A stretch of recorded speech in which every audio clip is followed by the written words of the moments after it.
I need you to knock some sense into me. I'm sure you can. Yeah, I don't know. I enjoy listening to you. I don't always agree with everything. All right, enough of this persiflage. So, you want my question? I'm certainly not going to get myself in trouble by telling you what to do. That makes great sense. Gosh, that's good. Did I overwhelm you with words and wisdom? I've got 7 kids. I feel like I could call you every day. Wait, you're telling me I'm wrong? Disconnect. Yes, I am, Dr. Ray. You just need to tune in to Dr. Ray, honey. He's got all the answers. Am I right or am I right? Probably. Now, from the studios of Living Bread Radio Network in Canton, Ohio, the hometown of Mother Angelica, here's Dr. Ray. He's telling the truth. I am back in Canton at the home of Living Bread Radio with my compatriots, Andrew Kruchek, producer man, Eric Dumont, call screamer, and really looking forward to your calls.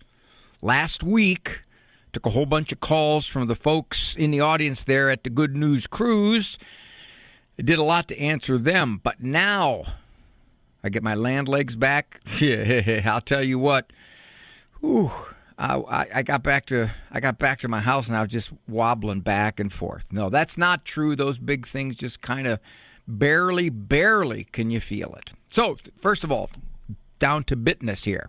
The number on the program, 877-573-7825. There's a chain of command, or as they would say with evidence, there's a chain of providence. 877-573-7825 gets you first to Eric Dumont. And he puts you in line, and then that gets you to me.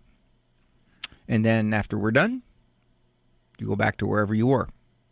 In the car, at home, outside, on the swing set, in the bathroom, wherever you were. 877-57-EQUAL. Question about something in your life that matters, doesn't matter. Something that perplexes you, doesn't perplex you, just makes you wonder a bit. Isn't really to the level of flummox. Whether it's kid, whether it's job, stress, emotions, something along those lines. And it can be generic. Doesn't have to be something particular to your own circumstance. It can be a question about development or intellect or therapy or diagnosis or a word you don't understand in psychology like catatonic, or pseudosciasis or, like, matter of fact, that's kind of all see, I do try to use big words that I sometimes don't know the meaning of just so I can sound more photosynthesis. 877-57-EQUAL. I would be delighted to hear from you. I want to thank all the good people who may still be listening, even after having experienced me somewhat in person. If you're still coming back to the radio show, I truly appreciate it. It's very kind of you. Getting to meet a lot of you there on the Good News Cruise for 7 days. There's a problem there, though. Prior to the cruise, I determined I'm going to lose 10 pounds. That's right, prepping for the cruise. And I'm glad to say I only have 16 more to go. Actually, introducing some of our speakers or doing a couple of sessions myself, all that is really a digestive period to go back to the buffet. I'm not making this number up, but I think if I were to count it on the 7 days we were on that boat, do you say ship or boat? I don't know. Something about a size makes it a ship, and then something lesser makes it a boat. Boat sounds cooler. I was probably at the buffet, I'm not making this number up, 15 times. Oh, yeah, the servers knew my name. Hey, Ray, how are you? Hey, guys, how are you? The usual? Yeah, the usual. I went platinum. Yeah, my last visit there, I made it to platinum. They put my picture up. Very nice of them. They did not like, though, when I pulled my chair up to the buffet line. They were a little upset about that because people had to go around me. But I thought, I don't want to keep walking back to my table and coming back. And one night we actually sat at a restaurant. It was terrible. This strange person kept coming to my table. bringing me food. I said, what are you doing? I'll go get it. Where's it, back in the kitchen? I'll get it. That was really a weird experience. I'll tell you, I felt like I was outside my stomach, looking out, bringing food to my table. And then, I don't want to say everybody else hit the buffet. When that boat came in, it was sitting about 2 feet lower in the water. We scraped bottom a couple of times. Cruises, you eat every 12 seconds on a cruise. Have you noticed that? We have the Lido buffet at, I just got my security code? Oh, boy, I better send that to my wife. We have the Lido buffet at 9:12 right before breakfast, which is our pre-breakfast buffet. Then we have the post-breakfast pre-luncheon buffet before we get to lunch. And I thought, well, if we ever hit an iceberg or something when we go down, I think the food will stop. No. They say things like, just in case we go down, please, my wife says, please send me the security code. Oh, okay, geez. Sorry, guys, I have to do this because our computer went down and we can't conduct any business whatsoever. Copy that there. This is really not professional, not at all. Put that there. Okay. There we go. I figured, okay, they have plans for everything. You have to go to your muster station in case the ship hits something and goes down. But I figure you go down, you're not going to be eaten. No, they said, and for your pleasure and dining comfort, we have the lifeboat buffet available at the front of every lifeboat. Whew. So, anyway, it was a wonderful, wonderful trip. 877-573-7825. Some questions that people asked me on the boat. So I thought, okay, when I get back on land, I will answer some of these questions. Do people ever hurt your feelings? It is very hard to hurt my feelings because when I was a boy, I regularly brought the wrong tools to my dad. Think about that. Just think about that. Were your children spoiled? No, I'm pretty much convinced all kids smell that way. How do you stay fit? Oh, well, I jog every morning. I jog 5 times around the block. And at the end of circle number 5, I put the block back into the toy box. That's it. Do you have social media? Well, at my age, I'm not real tech savvy. I think the word for that is digerati. I'm not real tech savvy, but if you do want to follow me, there's a couple of ways. The bulletin board at Costco and my chart. Those are 2 ways to keep up with me. Okay, 877-573-7825. I had to make those comments about the boat, but I'd rather talk to you now. This is Dr. Ray. Resetting your password, unsubscribing from emails, printing anything. Why are simple things sometimes so complicated? Thankfully, with an auto owner's insurance independent agent, getting the right coverage for your business doesn't have to be one of them, so you can get back to more important things, like learning how that printer works. That's simple human sense. Call Choice Insurance Agency at 734-641-4200. The Heart of the Interior Life with Elizabeth Jingle. Within the 6th rule of St. Ignatius of Loyola's 14 rules for the discernment of spirits, St. Ignatius of Loyola highlights the need for prayer when we are experiencing spiritual desolation. St. Ignatius invites us to change ourselves intensely against the desolation itself, as by insisting more upon prayer. Prayer is the first step in resisting spiritual desolation. In the interior storm of spiritual desolation, this first step, when one is perhaps feeling separated from their Lord and Creator, will often need to be done with intention. This very important and decisive step can become a turning point in rejecting spiritual desolation. Father Jules Toner wrote, "The first and most essential step in changing ourselves with the hope of conquering desolation is prayer. In this context, prayer of petition. What might be your prayer of petition during spiritual desolation? For more information, visit AveMariaRadio.net. Steve and Janet Ray here, announcing we are back in the Holy Land, ready to introduce you to our favorite places in the world, the land where God walked. Mass at the most holy sites, pray the mysteries of the Rosary where they happened, and experience the Bible in vivid color. We have led over 100 groups through this land, sharing the whole story of salvation. Of all the pilgrimages in all of the world, this is the one you should not miss. Find the Ave Maria Radio travel tab at AveMariaRadio.net.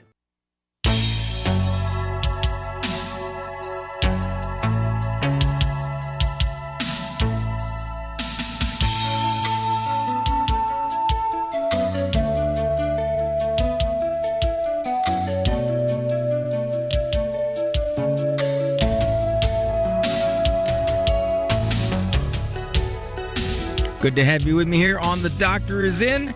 I appreciate it so very, very much. All right. Now, this is sad for me. Yvette from Colorado called in, and she reached Eric Dumont. And she thought, is this Jim and Joy? Jim and Joy Pinto have a program on EWTN television in the afternoons. And she wanted to talk to them. Instead, she got stuck with me. I wasn't even on her radar. I wasn't even a plan B. It wasn't like, well, if I can't get a hold of Jim and Joy, I'll call Roy Ganudi or whatever that guy's name is. No. Eric said, well, you can still talk to Dr. Ray. And she said, well, I'd prefer to talk to Jim and Joy. But, okay. What's his name again? Hi, Yvette. How are you? I'm good, Dr. Ray. I listen to you all the time. I am so used to from college when the cheerleaders would call my house in college and say, is Biff there? And I say, no, but you can talk to me. So this is kind of a replay of that. Oh, no. Now, it's interesting here how you phrased your question. How to find joy in motherhood. And you were calling Joy Pinto. Yes, that is funny. Interesting. Tell me about it. What's going on? Okay, Dr. Ray. So I decided to start on an adventure and start my own business. The problem, though, is that it seeps into my everyday motherhood. I can't seem to turn off when work starts and when motherhood starts. And so I have a hard time bringing that joy when I'm with my children because I'm thinking about the work and I'm trying to keep everybody on track. And I hate to say it, but it's just very hard to have joy at this moment of my life. Wait a minute, Yvette. You can have joy at this moment because you're talking to me. Now, if you say moment in terms of passage, okay, I got that part. But the moment means a very particular time and place, and I would like to think you're having joy right now. We'll let that slide. I really am. Don't let it happen again. All right, here's my answer. Are you ready? Yes, I am. This is why I think you're struggling to transport from one place to another, in your case, from establishing a business at home to being mom. Are you ready? Here it is. You are probably making success in your business too important.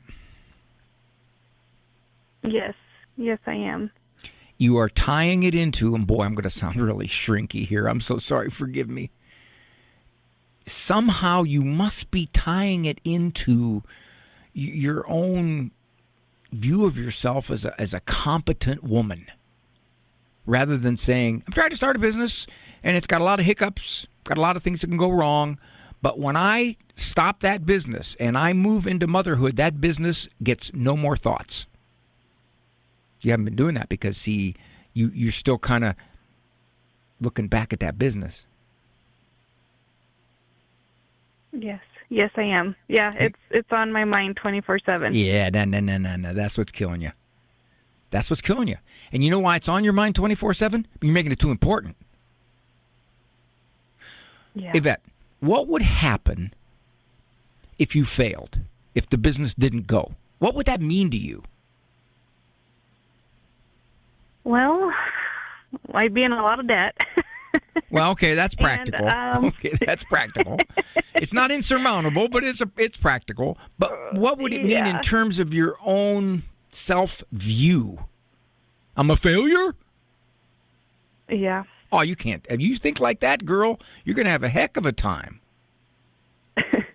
Yeah, that I'm a failure and I didn't come through with my promise to help financially at home. No. Those would be the things. No, that's not true. That means at this point, if that business fails, you didn't follow through on the promise, but that doesn't mean you can't follow through on the promise in some other way. Just because that business didn't make it. Do you know the percentages of businesses that fail? It's quite It's like quite 90. high. It's like 95. So, in essence, what you're doing is you're saying, I've got to make this work. And, of course, in trying to make it work, there's all kinds of hiccups and roadblocks and frustrations that when you leave it to go with your little one, because you sound pretty young, go with your little 5-year-old, that stuff is still nagging you in the back of your head rather than saying, I will not think about that. It's time to be mom. Right. So you got to determine that. And the reason you can do that is if you say to yourself, here is the script. Aren't you glad you called me by accident? I am Providence. very glad. This was an actually pleasant surprise. Thank you. Here's the script. If that business doesn't go, it means one thing. Are you ready? Yes. My business didn't go. That's all it means. It doesn't mean I failed. It doesn't mean I'm a failure. It doesn't mean I let people down. It doesn't mean I'm never going to be able to help financially around. It doesn't mean any of that. But see, you're telling yourself all that. And that's what's taking you down. And that's what's making you carry it into when it's time to be mom. Okay. Now, here's what I want you to do. Call Joy and say, Joy, I talked to Dr. A, and he gave me some psychological malarkey, and I just wanted to talk to a mom. Okay. Here's the thing, honey. You are not, how should I put this? You are not missing joy in your motherhood. You still have that, but it's being junked over by all the worries that you're carrying with you from the job problems. Yeah, yes, I am. Don't make that job more important than it is. It's something you've decided to pursue. It's something that you say, if it works out, it'll be great. But if it doesn't work out, it just means it didn't work out. That's all it means. Okay. I can't tell you how many times that I had opportunities to be on TV, secular TV. They all fell through. I just got to a point where it's like, okay, well, all right, that's not going to happen. But in the end, I got to be on EWTN, which was way, way better. But I didn't see that coming. I didn't know that was coming. Okay. Call back if you have to, and I'll just keep nudging you. But I just got a question. Yes. How did you get confused to think you were calling Jim and Joy's show? The radio, EWTN, said that it was Jim and Joy, and they were talking about how to find joy. Wait a minute. Andrew, are the Pintos stepping on my time slot? I think what happened, it might have been an advertisement. Oh, okay, maybe. Yeah. And see what happened? Your mind wasn't even... See, your mind was so confused, you even got confused on an advertisement. How many kids do you have? But here? I got you. Yeah? I have 5. See? Okay. What's the age range? I have 5. Okay, but age range? Let's see. Going to be 13, 10, 9, 5, or I'm sorry, 9, 6, and 5. So you're smack in the middle of motherhood. You're flat in the belly of motherhood. Yes. So that said, you tell that stupid job, I will give you my all when I'm working on it. Once I leave it, my 5 kids are getting all of me, because I am not going to worry about whether I succeed or fail on that job, because that is not who you are. Okay. I'm glad you called my Yes, dear, go ahead. Yes, me too. Yes. I'm having a hard time with the 3 older girls. They love to bicker and fight, and sometimes they can get pretty nasty. Ooh. And they don't like to listen to Mom. How do you stop them? Probably not the best way. Yelling back. Oh, that'll do it. That'll do it. Gee, Mom, thanks for yelling at us. We'll treat each other nicer now. Yeah. All right. Here's what you do. And that could be part of your enjoyment, too. It ain't all coming from the fact that you're frustrated of your job. It's coming from the fact that these kids are frustrating the snot out of you. Okay. House rule. House rule. No one is allowed to mistreat another person in any way. No taunting. No nasty arguing. No meanness. No disrespect. Nothing. Zero tolerance. And here's what I'm going to do. I will not say a word anymore. This is our house rule. You will immediately write a letter of apology to the offended sibling. Length, I decide. Handwritten. Every time. You want to write 20 a day? You can write 20 a day. Okay. That'll work. That'll cut it by 90% by next week. But you got to do it. Yes. Okay. And I will tell you this, Yvette. I think I'd have a little trouble having joy in fatherhood, too, if in my house my 3 oldest kids were constantly gone at each other. I think I'd have a little trouble with joy, too. But they're not going to stop unless you stop them. Yes. Okay. That a girl. Okay. Talk to you. This is very nice, Dr. Ray. Thank you so much. I'm glad to be, okay, one more thing. I get all excited. Some cute girl in college called me. All excited to pick up the phone. Hi, Tiffany. Yeah, hi, Ray. I was wondering, what are you doing tonight? I'm not doing anything. I'm not doing it. I'm totally free. Great, Ray. If I bring over my math homework, would you do it? Because I got a date with Biff. Oh, okay. It's sort of a parallel to that. Yeah. Yvette, you call anytime. Thank you.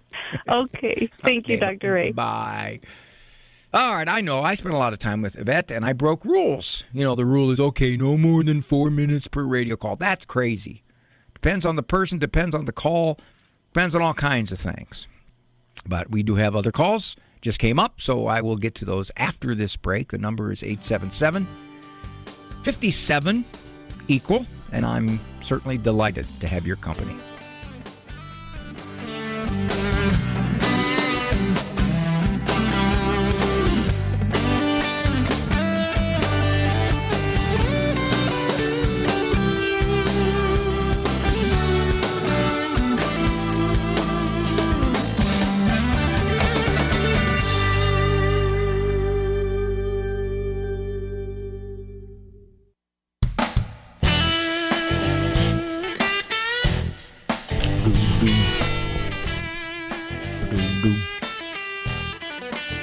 Now, you saw kind of an interesting microcosm of doing therapy. Yvette called in. She said, look, I'm not having the joy I want to have in motherhood. And she talked about making the transition from work to home to home to work to work to home. But then, and it was only about 6 minutes into the call when she also happened to mention that the friction between her 3 oldest had been going on for quite a while, and that can bring you down as a parent. So it's a matter of finding out what's going on, and oftentimes it's a lot. And I don't want to say a lot in terms of seriously a lot, in terms of numbers. Initially, what looked to be only transitioning from job at home to motherhood at home became, well, yeah, but when I transition into motherhood, I am met with 3 older, very, very bickering, and sometimes, and she didn't say this, but I read between the lines, sometimes kind of hurtful to each other children. And I asked her, well, how do you do it? And she goes, I stop them. I yell at them. Stop it. Leave her alone. She bothering you. Which, of course, they will just ignore their mother. Kids ignore words for the most part. Jan is calling from Texas. Hi, Jan. Hello. Thank you for calling. I have a 42-year-old son who is living at home with us, and he does work, but he does film festivals, so, it's on again, off again. And a little background about him. He had a heart attack at 39.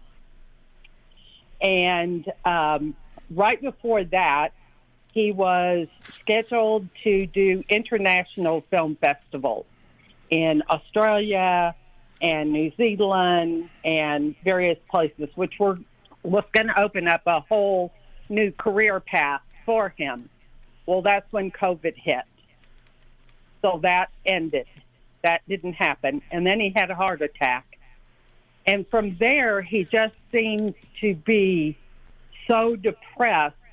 Like I said, he works, but it's, a film festival, he might be gone for 2.5 months. Then he might be home for 3 months doing nothing and then be gone or work remotely again. And my husband he has cancer, so he doesn't want to confront him to get him to get a full-time job, so that we're worried about his retirement, his future, being self-sufficient on his own. He's living with us and not paying for anything. Why do you let him? Jan? Why do you let him not pay for anything? Because life has been mean to him. Yeah, I've enabled him, and I've got to stop it. He's been home since age 39? Yes. And part of... On and off. I mean, he has gone and worked at film festivals, but, it's not consistent. There's no retirement plan. They don't pay for insurance. He was paying for insurance himself, but then some of the government programs ended, so now he doesn't even have insurance. So if he has any kind of cardiac recurrence, he's in big trouble. It's very expensive. Mm-hmm. Right. Well, it sounds to me, you tell me if I'm wrong, that because he got hit hard with a double whammy, which was an early in life heart attack and COVID shutting down his business for a year or more, that you feel pretty bad about it. Life's ripped him off. So you're reluctant to expect grown-up behavior from him. Right. I mean, okay. And if we say too much, he's very angry. And my husband does not, he grew up in a household where his sister and his mother, really fought. And he just shuts down totally. I feel like I'm almost on my own in this fight. And then, my son blames me. What's he blame you for? You've been letting him live there. Well, All right. There's two questions here. One is easy to answer. One is very, very difficult to answer. And then there is a conclusion. Okay. The first question is, what can you do to make your son see that he's being short-sighted about his life? Now, that's the question that's very, very hard to answer because he clearly doesn't want to entertain any kind of answer to that. Obviously. Right. Okay. The easier question to answer is, what are you going to do about it? If you say, well, I'm hoping that eventually he kind of comes to his senses, well, then here's the conclusion. You're going to live with him, it sounds like quite a while longer, and you better completely, totally stop telling him anything about how to be more responsible because you just make him mad. Correct? Correct. Right. So what keeps you from going after him, trying to reason with him, trying to nudge him, trying to make him see the light whenever you do this, his attitude is shut up, Mom? What keeps you doing it? You think one of these times you're going to get through. Yeah. Yes, that he'll be reasonable, that he'll actually carry on a conversation. But the fact that he hasn't, Jan, for 3 years, the fact that he hasn't, what makes you think that he will? I think deep down inside, I know he won't. I have to confront him, and I have to draw some lines somewhere. That's your decision, but you ask yourself this question, and this can help you make that decision. The way you've been doing it so far, is that helping or hurting your son? Hurting. Do you want to keep hurting him? No. Then you may have to do something that you're very uncomfortable doing. And does that mean giving him an ultimatum that if he doesn't do this, this, and this, kick him out? Well, you have every right to do that. I'm not going to tell you what to do, but you do have every right to do that. I can make other... Yeah, you could do that, and you're going to get his wrath and probably your husband's wrath. But I think at some point, Jan, even with all your kind-heartedness, you're going to have had enough.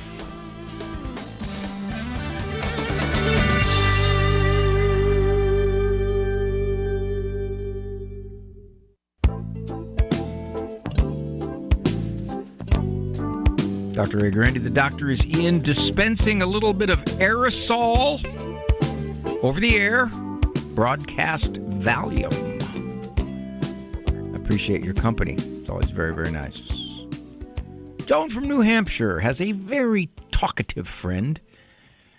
I tend to study excessive talkers. I see what it is that keeps them talking in an endless stream. And you either nod or every once in a while it sounds like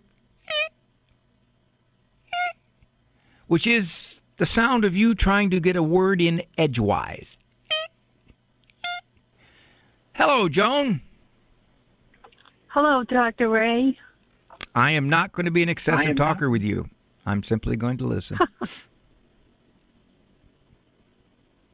Oh, Dr. Ray, all I can tell you is that we love her, but we just had an episode where she met some strangers at church, and she started telling them about their problems with her children, And that's when I said something's got to be done. Well, she's probably turning a lot of people off, right? Everybody. They see her Everybody coming. off. They see her coming. Look out! That's right. That's right. You got it. Why do you think she's missing it? Why do you think she's not picking up on people tending to avoid her or cut short these conversations? Well, that's one of the things we don't understand, and that's why I'm calling you. Why doesn't she? Well, you want me to understand it. I don't even know her. If you can't understand her... No. No. Has she always been that way? Can't. Is this just her temperament? Ever since I've known her, she's been that way. And it really is a big turn off. And, you know, just recently I had to stay away from her because I just couldn't handle it any longer. It is so excessive. If I'm alone with her, I'll say, stop, one story at a time. And she is very descriptive. So when she's telling you a story, she can branch off and pull in 3 other stories so to help you understand that story that she's trying to talk about. So she's pushing you to your limit. She's pushing me and everybody else around, too. It's not so much the talking then, it's the fact that, is it filtered with complaining? Yes. All complaints. Oh. Well, you're not going to be able to stop her with other people. You know that, don't you? No, but you know what I'm looking for is maybe some kind words that I can say to her. Or, you know, what do you do? Do you just sit down with her and do you just address it and say, okay, we've got a major problem here? If you're going to do that, and you said some kind words, you can be as very gentle and diplomatic as you could possibly be. That doesn't guarantee she's going to hear you. So just know that. Recognize that you could be risking your friendship if you do that. If you think it's worth it, if you think, well, I'm going to try to somehow get her to see what's happening here because she doesn't see it. Okay, that's the downside of you doing that. A shorter intervention, you kind of touched upon it, Joan. You said one story at a time, one story at a time. What you can do is say, oh, I don't need to hear this, none of my business. And that's your soundbite.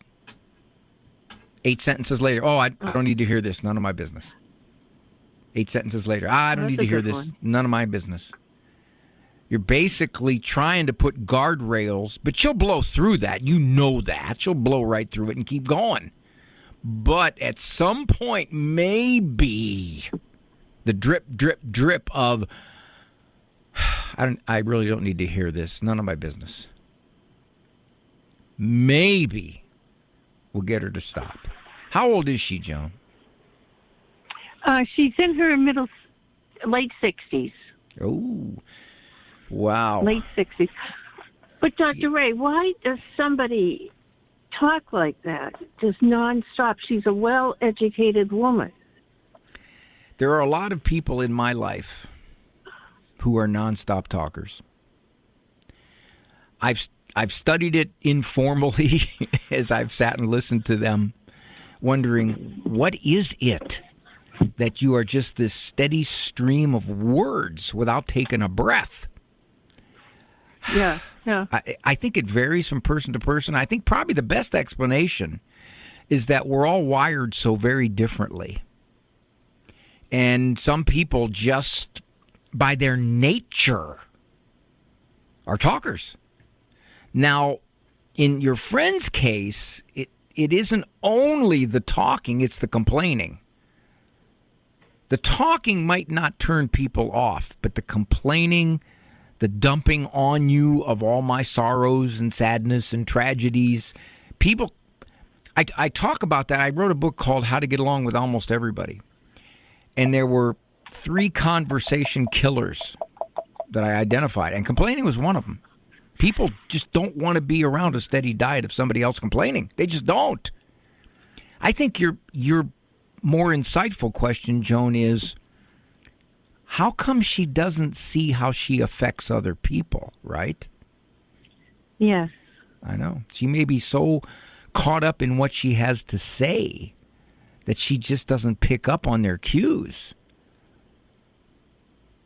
And the fact that she's almost 70 years old, is she generally a content or discontent individual?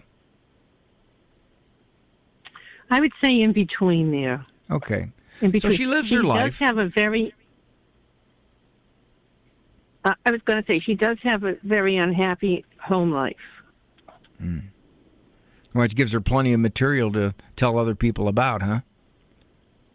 Yes. Okay. I think the one place that you can make much of a difference is with you. And at that point, when you say one story at a time, all you're really doing is you're doing two things. One, you're trying to refocus her, but that's okay because she'll finish that story and she'll tell you another one. So that doesn't really work. One story at a time, you're still kind of hanging in there for 18 minutes until you say, look, I got to go. Did she call you on the phone? Yes. Oh, you got caller ID? Oh, yes. Oh, no, sometimes I don't answer it. That's true. Well, I would think you're wise. Sometimes I do. And I usually keep the conversation short because usually I'm busy doing something. And, I'll just end it. Put yourself on a diet. You answer her no more than maybe once every 2 days. And you keep it within 10 minutes. That's your diet. Okay, unfortunately, here's the problem. You're not helping her by listening indefinitely like that. It may seem like the Christian thing to do, but it's I don't believe it is. I believe it's not helping her. All it's doing is reinforcing the fact that she goes on and on and on and on about her complaints. Now, I'm going to ask you one more question before I take a break, Joan, and I know what your answer is going to be. Does she ever take advice and then implement it? I don't know. It's a good question, but I just don't know. But I'll tell you what. I'll try what you have said. And if it doesn't work out, I'll call you back and you can come up with another idea for me. Okay, but don't keep me on the phone too long. No, I won't. I won't. Don't forget, you're the one doing all the talking. Oh, you're killing me. Thanks, Joan. I'll talk to you. Bye. Andrew, that's a good one for our bumpers. I'll call you back. If it doesn't work, I'll call you back and give me another idea. That's a good one. I hope you got it. This is Dr. Ray. Sunday was always family day at the Denha house. My dad expected his 7 daughters to be home for family dinner every Sunday. As we got older, nothing changed his expectations, not our friends or social life. We're made for relationship, for togetherness. That's why the COVID-19 lockdowns were so difficult. In the very first chapter of the Bible, God made it clear, it is not good that man should be alone. My dad would call each daughter and say, hey, I have 7 daughters. How come I'm home alone? We loved our father and we honored him, so we were home every Sunday. According to research, 18% of adults aged 65 and older in the U.S. live alone. 43% report feeling lonely on a regular basis. Between 10 and 43% of community-dwelling seniors are socially isolated. Family or not, if you know someone who's isolated from the world, reach out and communicate togetherness. This has been a Christ-Centered Communication Message. I'm Vanessa Denha-Garmo, a communications evangelist and host of Epiphany. Ever thought you'd make a bundle by trading in or selling your used vehicle only to find out it's worth a dinner for two? Well, it's much more valuable to donate your vehicle to Ave Maria Radio. Thousands of Americans donate their vehicle each year. The donation to Ave Maria is easy, tax deductible, and supports our efforts to evangelize. A year from now, will you remember that dinner or your gracious and selfless donation? Go to AveMariaRadio.net to find out more. That's AveMariaRadio.net. Light of the East, weekends on Ave Maria Radio. I am Father Thomas Loya. This week on Ave Maria, anathema be upon you, anathema I say. These words were pronounced for centuries on the first Sunday of Lent in many Eastern Christian churches for those who ascribe to the heresy of iconoclasm, the prohibition and destruction of holy images. Now on Ave Maria Radio's newest FM stations, 105.5 FM in Southfield and 107.9 FM in Ann Arbor.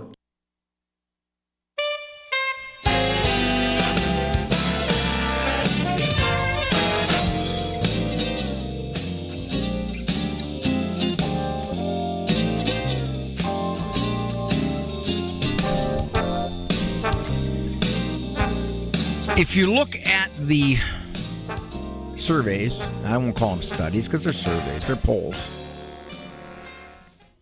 The average woman uses twice as many words as the average guy. Therefore, if there's going to be excessive talking, it's more likely to be a woman.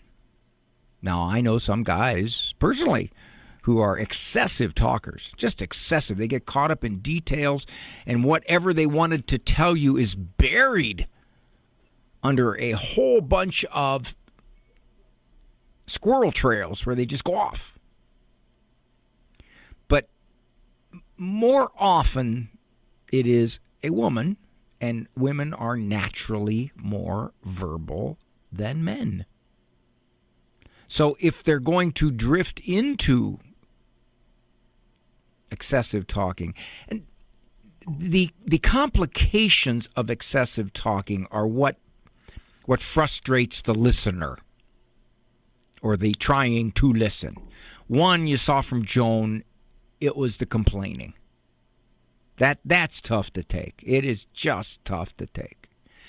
Another one is bragging. If I'm going to go on and tell you how my life is superior to yours, my kids are superior to yours, my car is superior to yours, my flower beds are superior to yours. If I'm going to do that, the implication is you're inferior to me, and that's hard for people to listen to.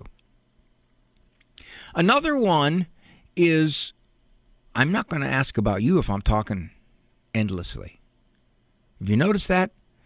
The person who excessively talks generally doesn't show much interest in you. Whether they realize that or not, they don't ask you much about yourself.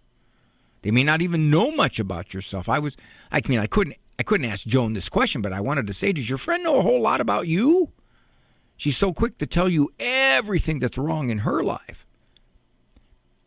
And among Christians, there is this wrestling match mentally. Well, how much as a Christian am I obliged to sit here and listen? That's a problem in therapy. I will tell you that. There are folks in therapy that I could not say one word for 1 hour, and they would talk the whole time. I have to interrupt them with anything that I think might help them because they're just locked into a stream of thoughts. Joan raised the question, why? What is it? The motives are different. If you're going to complain, then you're going to go on and on. If you're going to brag, you're going to go on and on. Sometimes it's just detail. I think what I have to tell you is so detail rich and important that I got to cover every detail. I can get this among, for example, people who call me informally and just want to talk about a situation. These are not clients. These are not folks. Anyway, just simple situations where if I'm out somewhere, hey, can I talk to you a minute? Sure. And then they feel that I have to tell you every single detail so that you can know exactly what to tell me. And much of the time, those details are extraneous. They're kind of irrelevant to the core issue that the person is asking about. I might say this. If you look at yourself and you say, I kind of drift. I kind of drift into too much talking. Catch yourself. And all you do is you stop and you ask about the other person.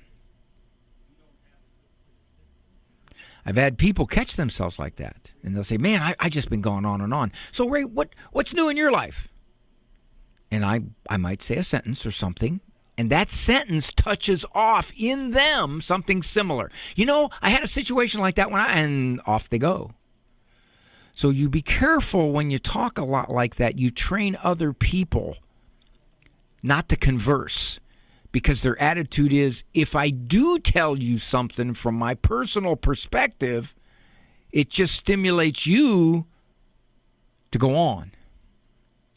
Just some thoughts about excessive verbiage. Joan said, you've been doing all the talking. Well, I got to do all the talking. It's my radio show. Thank you so much for joining me here. And I thank you, Andrew Kruchek and Eric Dumont. Ave and EWTN. Walk with God. You don't have to say a whole lot. He knows what you're thinking. For information on Dr. Ray's presentations, books, and CDs, visit drray.com and follow him on Facebook and Instagram. The Doctor Is In is a co-production of Ave Maria Radio and EWTN Radio and carried across the EWTN Global Catholic Radio Network.